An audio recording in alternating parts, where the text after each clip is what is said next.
uhereye ku mazi meza wavi ndetse no ku maji yabo bimeze neza cyane. Nyuma yo guca muri Societe Victor Beverage Company twandaniza hariya mu gihugu cy'Ubwongereza, ariko biragaragara ko n'amakuru ari karaganisha no musore mu gihugu cya Espagne. Ekipe ya Manchester United ubunyene tuvugana bafise urukino mu kanya gato aho bagiye kuba bakina na ekipe izwi izina rya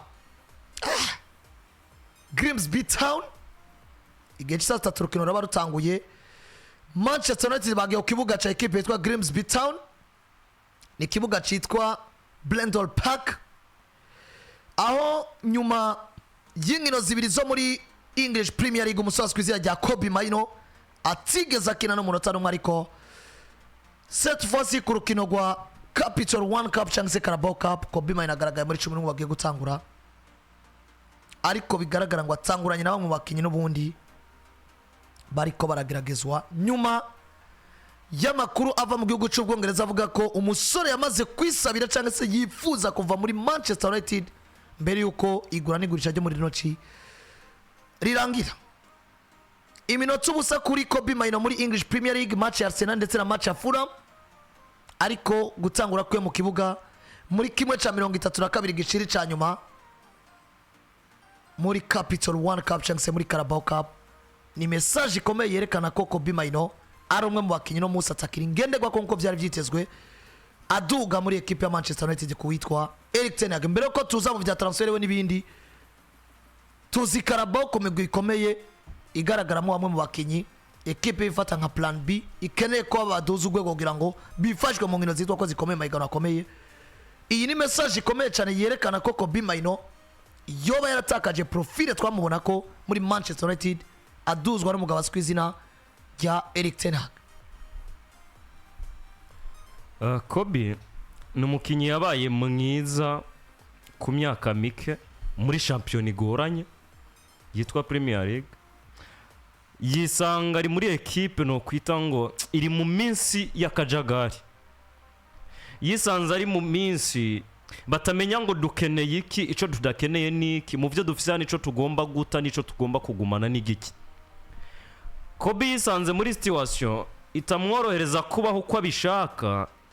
meme ngo nabe uko ekipe bishaka. Ariko Kobe Mainoo turiko turavuga uyu munsi, wibuke ngo ni Kobe ku myaka yiwe mike, ibikogwa vyiwe vyahatirije umugabo yitwa Gareth Southgate kuja mu kibuga, ata muntu numwe yabona ko ivyo bintu biza gushoboka mu gikombe cyabura nyuma yo kwigaragaza mu gice cya kabiri cya sezo. Yes, ekipe nk'Abongereza na effective baba bafise tuzi agahatirizwa n'ibikogwa vy'uyu mwana kumushira mu kibuga. Kobe Mainoo n'umukinyi mwiza myaka 20, ariko aburabujwe no kutamenya ahantu ari bugenda mufata mu nk'ugwego rw'abakinyi bazimiye kwisanga muri projet ya Manchester United atariho bagakwiye kuba bari. Twasanze uyu mwana yitwa Garnacho, twasanze Santos, twasanze Rashford, twasanze Bruno Fernandes wari mu kibuga ariko arakina, ariko ibikogwa akora ntibihuye n'umusaruro, ariko arahabonera hariya bariko baramuhenda atanga byinshi bakamuha bike. Uyu Kobe Mainoo tuvuga uyu munsi iyaza kuba mwisi ya ekipe ivyo atanga babiha agaciro bikwiye guhabwa, ntaba ari umukinyi vyitwa kadakwiye guhabwa umwanya muri club yitwa Manchester United. Uyu munsi kwibona muri match za Capital One Cup bivuze ko ubwa mbere nta kontwa ko nk'umukinyi agomba gufasha ekipe mu nkino zikonta, kandi bigaragara ko ari umukinyi yarakwiye kuba yifata. Ariko mwibaza ahantu Kobe Mainoo yabuze umwanya, ariko umugabo witwa Ugarte akaronka umwanya. Ya Ugarte ariko afise profile iri hasi ya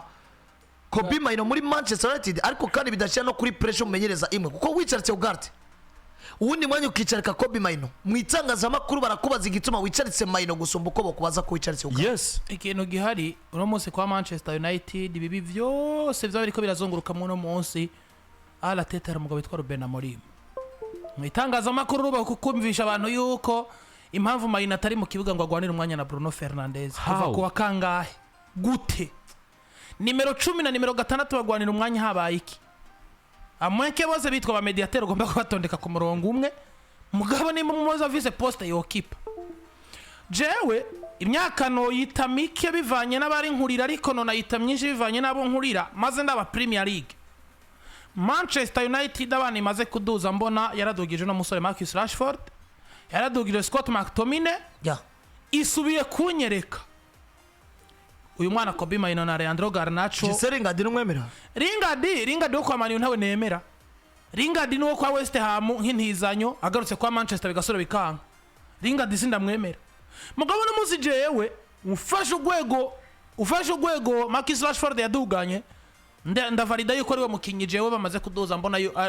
afise ugwego ruteye ubwoba kuko yaduze Premier League kiri Premier League igifise ingufu nyinshi. Scott McTominay yari kuzoba mwiza yaraburabujwe ntiyigeze ahabwa umwanya ukwiriye, bakamuzanira ko ba Fred, bakamuzanira ko abagiye batandukanye, mugabo umwana ukabona ko ataha umwanya no muzi ari kwa Conte mu Butaliyano muri Napoli ko arahabwa umwanya, kandi il est l'un des meilleurs médiateurs ici no munsi hagati mu kibuga. Nkaca rero nsubiza ubwenge inyuma nkagaruka muri bano ba hafi. Abarongozi ba Manchester ntabariho kuko no muzi nga muri PJ Classic FM nimba baraduhaye akazi. Wowe Hazare icuri cyose ejo wozana akajagari ko kugomba gusambura akazi, boss arakuraba akavuga ngo vuga uvuya ihute kugira ngo projet yiwe itazopfa. Kubera iki ifise abarongozi yo projet, mugabo no munsi igituma nabigereranije kwa Manchester ndidesi cyane no kumva ngo wagiye kugura Mateus Cunha uzi ko azokina nk'umuwinga kandi ari mu ava centre, wagiye kuzo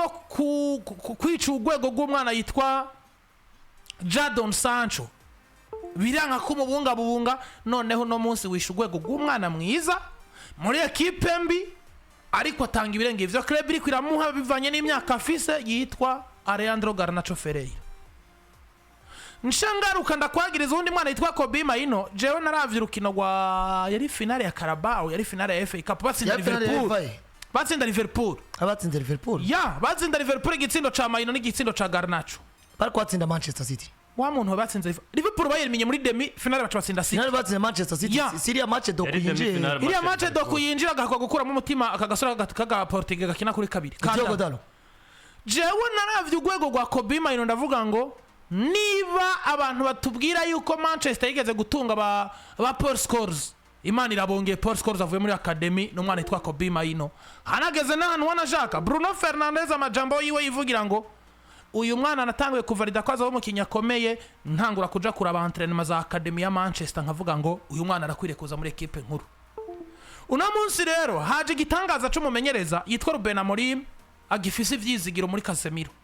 Kiye Casemiro mu mupira w'amaguru tugezemwe uno munsi. Erega uno munsi nimba ivyo mu mupira w'amaguru watanze bigomba kukuvugira Cristiano Ronaldo nagaruka Madrid, Messi nagaruka Barcelona hamabasiro habwa amabaron d'or. Ibikorwa barabikoze vyaravuze, hanyuma harazogera igihe biceceke ivyo abandi bana bivuge. Casemiro no munsi mu mupira w'amaguru no mukinyi muto kubera iki imyaka. Umunyeza karondera solution kandi ashobora gukina imyaka. Casemiro ahora mu kibuga, sivyo? Ahora mu kibuga twabonye. Uno munsi ukabona ngo harimo Casemiro hagati mu kibuga, harimo umugabo witwa Manu Garte, harimo Bruno Fernandes, uyu mwana w'umwongereza ariko akinishwa nk'umuataka. Uyu yavuye kwa Chelsea, Mason Mount. Ariko akinishwa nk'umuataka. Chuzo nsobanurira izo bricolage, wicare ku numero 6 mwiza nka Kobe Mainoo w'imyaka 20, wicarika umwana nka Leandro Garnacho kuba kukabwira abantu ngo sindiko ndabona muri visere zanje ivyo ku mwana yakuburiye isoni, nta muntu yubaha umuntu atiyubaha. Kandi umuntu kugira kubahe nawe ntuzokanka amahubwo ugomba kuyubaha kugira ngo umuntu ahezagira ico afatirako.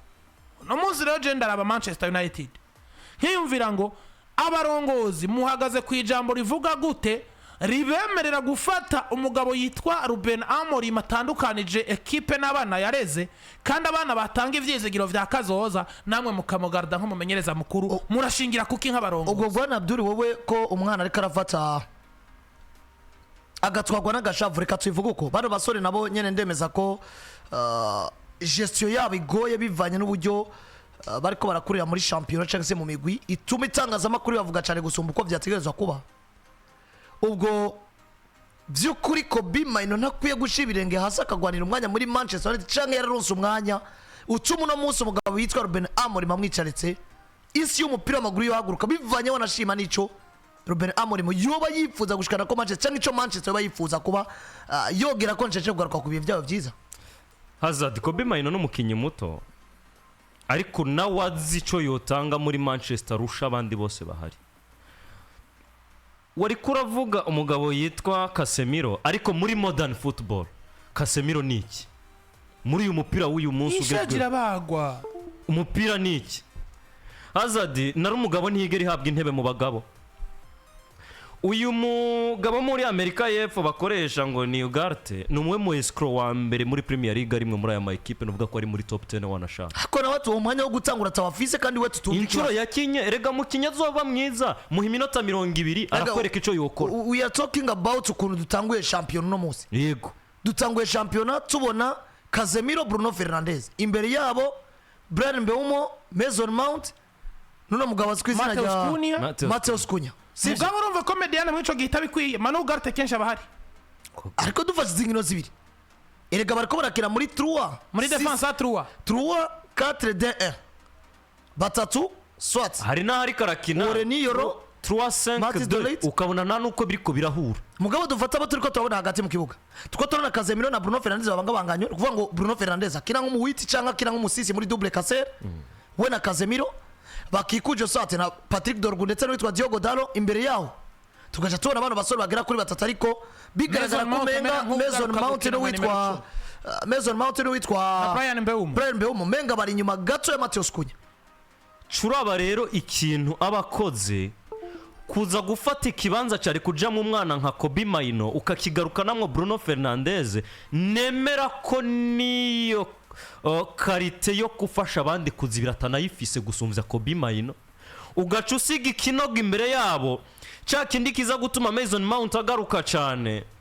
kandi tuzi ngo uwo Bruno Fernandes usubije inyuma niwe mukinya kare y'uburyo bwinshi Manchester ibona mu butsinda ni nawe agirura rega mu bitsindo cyane yes mugabo musubije inyuma umubujije ubwo burenganzira kuja gukora ivyo bitsindo uzanye umwana Kobe Mainoo umushize hanze yari gufata ico kibanza wanashaka kugakina system ya Kasere babiri Kobe Mainoo na Casemiro bokinana Bruno Fernandes ukamwegeza imbere yabo ukarondera ibindi bintu uja kubrikora hari imbere ariko uvise Mediane nziza iyi Premier League utagira aba mediateur beza uranywa amazi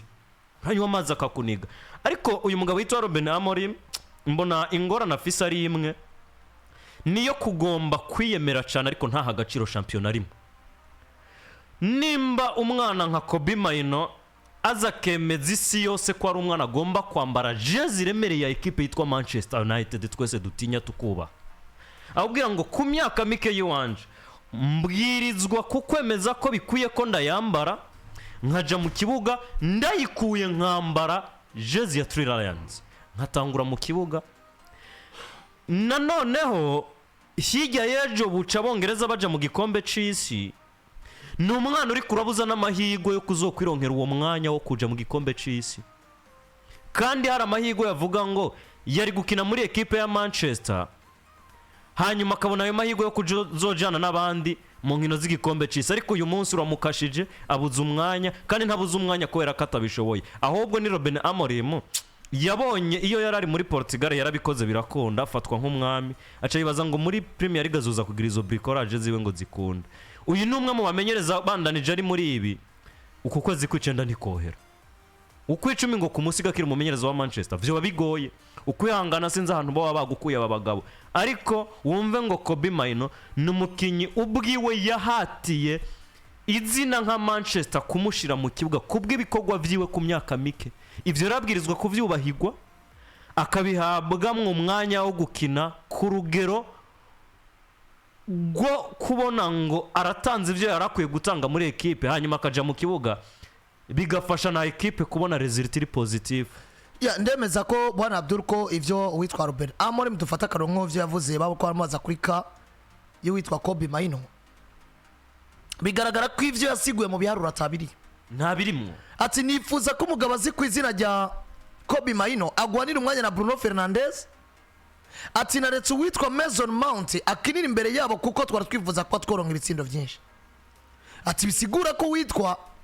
Kobe Mainoo ategerezwa kugwanira umwanya n'uwitwa Bruno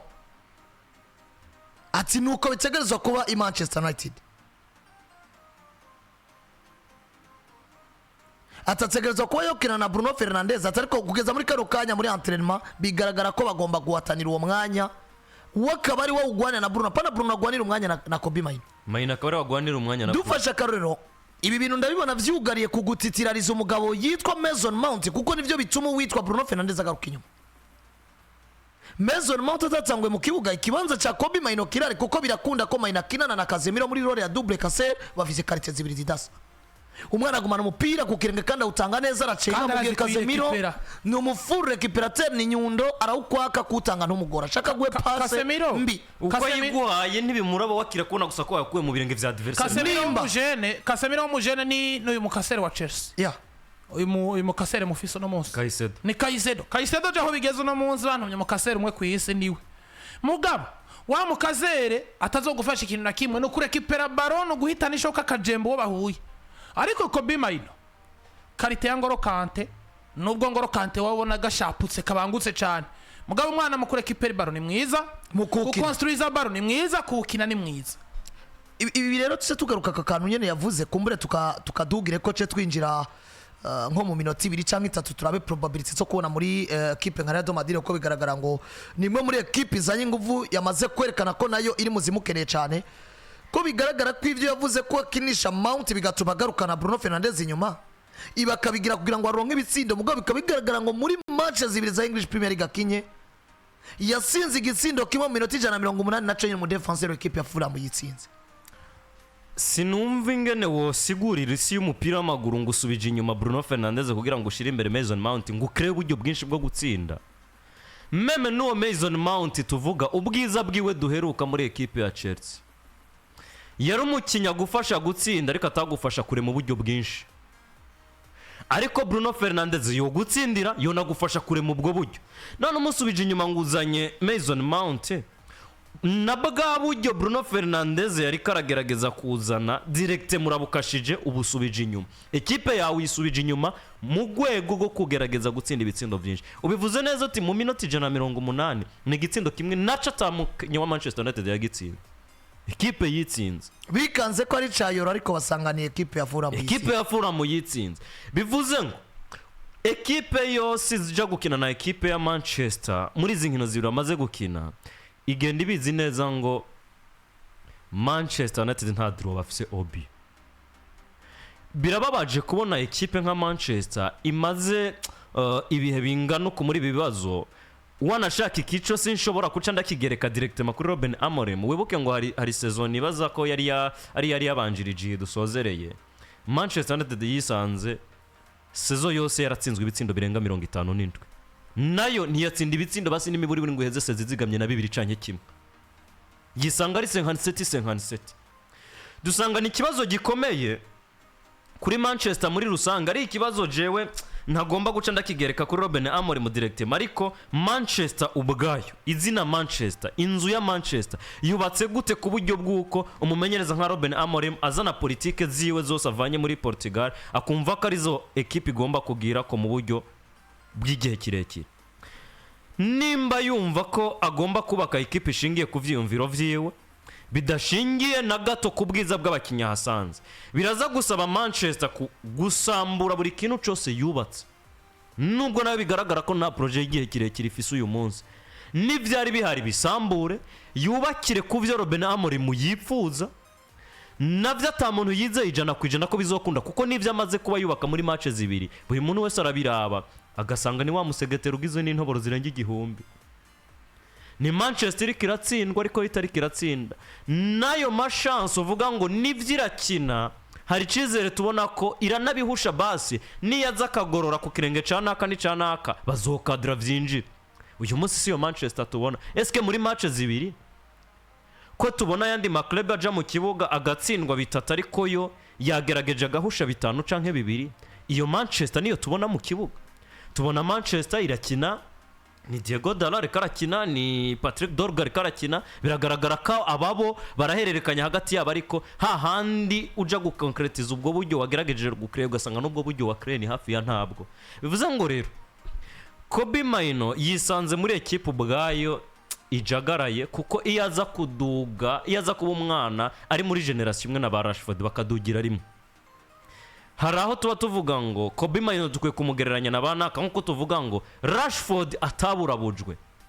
twari kumurabira mu kirere kimwe nico twarabiyemwe ba Mbappe. Kobe Mainoo iyo aza kuba mwiriya generation nabo tuba tumuraba tukavuga ngo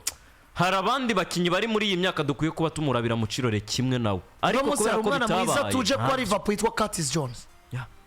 akafatwa neza reka aka kantu tuka crotire cyangwa se tukugare muri buno buryo nyuma yo kubura buzona equipe ya Manchester United bigaragara ngo umenyereza Akomeje gusigura ibidafashe kumbure n'ibimwe mu bintu ashobora gukora bikijana bivanye nuko uburongozi nabwo nyine busara burimo desordre atawuri karabona ku bice byinshi kwijana ko Kobe Mainoo akwiye gukingirwa kuko n'amapiège Manchester bagwemo no bamenyereza bagiye batandukanye Landry yavuze neza ure ku Scott McTominay abaye meilleur joueur mu gihugu cy'Ubutaliyani batwaye Scudetto erega nk'uno munsi je ndagiriza abarongozi ba Manchester Mainoo waratakaje Fred watakaje bagiye batandukanye Marcus Rashford ba Sancho bariko baragenda wakakwiye kuba ufise umenyereza nibura afata decision kure kuruma muri aba bakinyi ariko mwamugerageje kenshi gashoboka ibintu byinshi ya Manchester na Chelsea Hazard nukumva ngo murafise academy kare kura abakinyi ariko atacho amarira ariko aba bakinyi bagenda kugira ico bamaze hanze ya equipe yabareze ya reka tukakurotire muri buno buryo Madrid yongeye kuri equipe zikenewe witwa Kobe Mainoo mbere yuko no cigugagwa ariko turazi ngo nako mbere uko mercato no ciyugagwa ariko turazi ko kimwe mu biriko biratuma bakinyi bapushinga kugira ngo basoke mu migwi yabo nukuba kuri pressure kumva ngo nari mu mugwi seruka mu gikombe cabura yageruka cyangwa mu mayiganwa atandukanye mu guseruka wanje warimo mu myaka yeze ndifuza kugaragara mu gikombe cy'isha 2026 bivuze ngo Kobe Mainoo akeneye umwanya Madrid vyagumye bigaragara ko bakeneye umwanya wo hagati mu kibuga ariko naho situation c'est presque aho bitandukanye nuko Manchester bariko baramusangiza umwanya n'umuntu atagakwiye kuwusangira ariko n'ubundi no kwa Madrid situation irakubwira ngo personne ne sa place ici sauf ubikoreye akerekana ko abikwiye Madrid turazinga bisaba abakinyi hagati mu kibuga Orejani Chouameni Federico Valverde Jude Bellingham Sebaros arahunze kuko nabo bafite objectif yo gukina igikombe cy'avuga ngo umwanya bazomi Madrid ndabona ko ari muke kumbure igikombe cy'isha 2026 arashobora ko mahirwe adasanzwe kuri je kwisanga ndi kumwe na equipe yitwa Kuryamirwa Sebaros aragiye nituzi profile Camavinga zogira yagarutse mu myemenyerezo nituzi mbega Madrid mediane yabizo bagaze gute ariko vyanga bikunda turafise niburi iciyumviro kuri Jude Bellingham na Chouameni probablement nuno mugabo azikuze rya Federico Valverde bigaragara ngo kubica byinshi kwijana babiragoye kubakinana canke kubatwara umwanya nubwo Zaberos ashaka abakozi abani bamwe mu bakozi bateye ubwoba Madrid ifise kandi tactique mu bariko barafitinga uravye ibiharuro kongera umwana yakorotse hagati ya Tumye Rodrigo karaburabuzo yitwa Ardagura ko bigaragara ko Camavinga deja nawo umwanya w'umengo waragiye mu kaga ubwo Mainoo aza kuba ahungira muri Real Madrid aje gutorera y'umwanya uwo mugarantisa gukina igikombe cyose kubona free yanzi canke nubundi Madrid iramurondera pour kumurondera aje gutanta ama chance yo guba yo kina equipe nkuru gusumba kumugarantisa umwanya wabuze kwa Manchester no munsi kwa Manchester United Kobe Mainoo ariko araburabuzwa